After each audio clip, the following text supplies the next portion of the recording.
Paramashivoham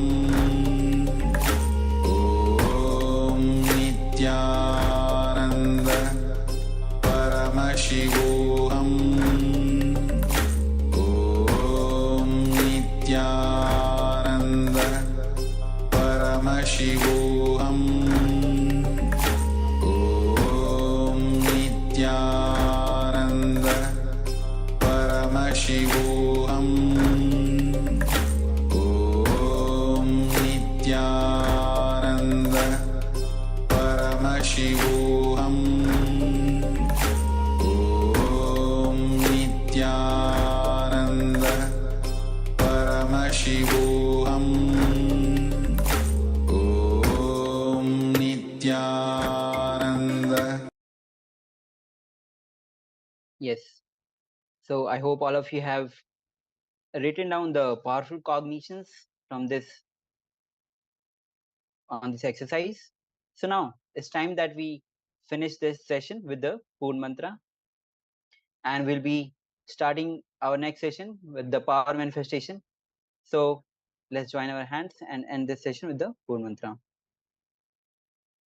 Om Purnamada Purnamidam Purnat Purnamudachyate Purnasya Purnamadaya Purnamevavashishyate Om Shanti Shanti Shanti Harihi Om Tat Sat Sarvam Bhagavad Shri Nithyananda Paramashiva Padukarpanamastu Om Nithyanandam. Yes. So next we'll be starting the power manifestation session. So stay tuned. We'll be doing the consciousness over matter power manifestation. So before we begin this session, we'll be starting this session with the Sadguru Vandanam.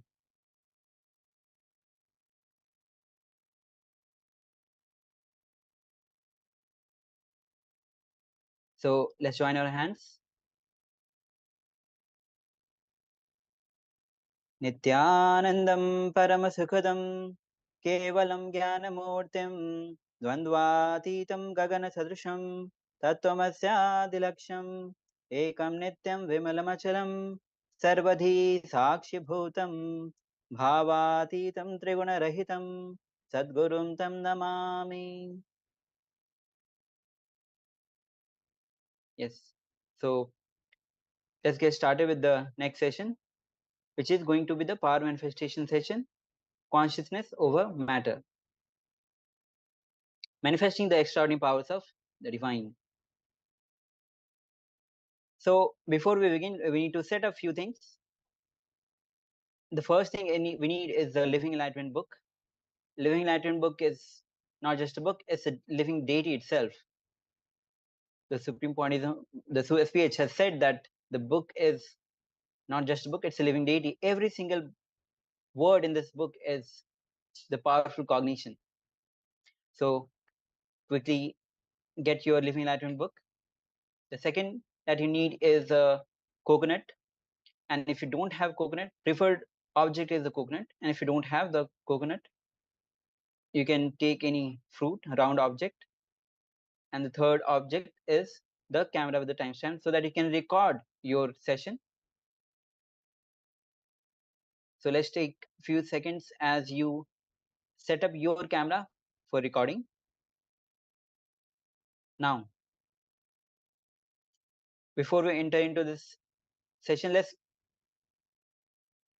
quickly go through the instructions that we need to follow during the power manifestation.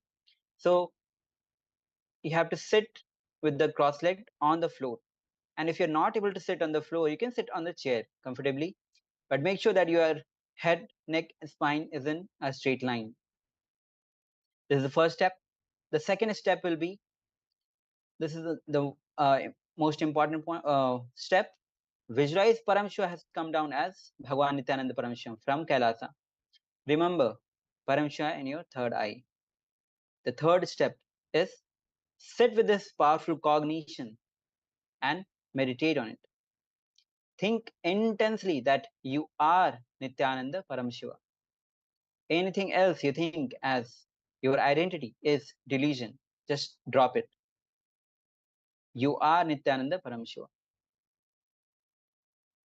Now, to experience the state of Paramashiva, being absolute and clutching, being complete completion, to experience the space of Paramashiva, being oneness, to experience the powers of Paramashiva. Intensely vibrate with the Mahavakya, Ajapa Japa of Om Nithyananda Paramashivoham. Having deep feeling connection with Bhagwan to experience the being of Paramashiva. So these are the important steps, instructions that we need to follow. I'll be projecting these instructions so that you can see and internalize these cognitions. I'll be projecting you the slide. Om Nithyananda Paramashivoham. Om Nithyananda Paramashivoham. Om Nithyananda Paramashivoham. Om Nithyananda Paramashivoham. Om Nithyananda Paramashivoham. Yes. So now we'll be manifesting the power of consciousness over matter. Connect with any matter, any immovable or even stone or mountain, or even ask the tree to bear fruits. Allow the flowers to bear fruits. Shower from the trees. Connect with any living being and ask it to respond in a specific way. This is manifesting consciousness over matter. Now, before we begin, let's go through the scriptural reference for manifesting consciousness over matter. Now, here's a verse from Vijnana Bhairava Sutra 120 and Dharana 195. The verse goes as Kvachid vastun vinyasa sanedishti nivartayet tajjnanam chit sahitam devi sunyalayo bhavet. Here Bhagavan Paramashiva says in this verse, having fixed one's eye in a particular object, one should slowly withdraw the sight from that object, as well as slowly eliminate the knowledge of that object, along with the thought and impressions of it. Then, O Devi, one abides in Shunya, the state where there is no other than this exists. This is the state of all inclusiveness or infinity. Now, we'll be manifesting the consciousness over the power to raise the coconut. Yes. So basically, it's preferred that you have the coconut with you. If you don't have the coconut, you can have any other fruit, round object, but most preferred is the coconut. So the first instruction, this is going to be a 5-minute round, which is a 5-step guidelines. The first step is open the Living Enlightenment book and receive the powerful cognition from this living book, this living enlightenment, living deity itself. The second step will be you turning on your video and recording your manifestation of power. In that, keep the coconut on your palm, absolutely, the palm should be absolutely flat, and the coconut placed in such a way that the pointy end faces down. Means if you place the coconut on your palm, the pointy end should be facing the side away from you, on down side. The third step is to declare the coconut to raise itself. The pointy end of the coconut, which is facing away from you, should start moving up like this.